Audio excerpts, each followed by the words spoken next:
HSC 25 batch এ plus পাওয়ার জন্যে MCQ আমাদের জন্য কি খুবই গুরুত্বপূর্ণ। যেহেতু আমাদের 25টা আমাদের এমসিকিউ থাকবে, সেক্ষেত্রে আমি বলে দিচ্ছি, এর আগের ভিডিওতে বলেছি আমরা, সেটা হচ্ছে 7টা থেকে 8টা নরমালি থাকবে হচ্ছে আমাদের ম্যাথ এবং বাকিতে 18 থেকে 17টা আছে। এখানে থাকবে হচ্ছে আমাদের মুখস্থ বিদ্যা। এই মুখস্থ বিদ্যার জন্য তোমার যেটা করতে হবে, মেইন বই একটু ভালো করে পড়তে হবে। কারণ আমাদের স্যাররা যখন কোশ্চেন করে, তখন মেইন বইয়ের এই মুখস্থ বিদ্যা থেকে একটু কঠিন করে কোশ্চেন করে। যেহেতু সবগুলো বই থেকে আসে, ওটা আমাদের সমস্যা নাই।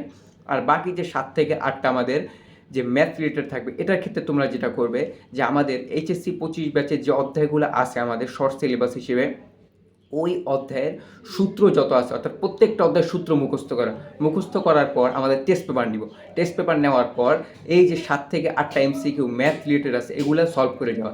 এগুলো তুমি যদি সলভ করে যাও, তোমাদের এমসিকিউ 25-এ 25 ইনশাল্লাহ অবশ্যই পেয়ে যাবে।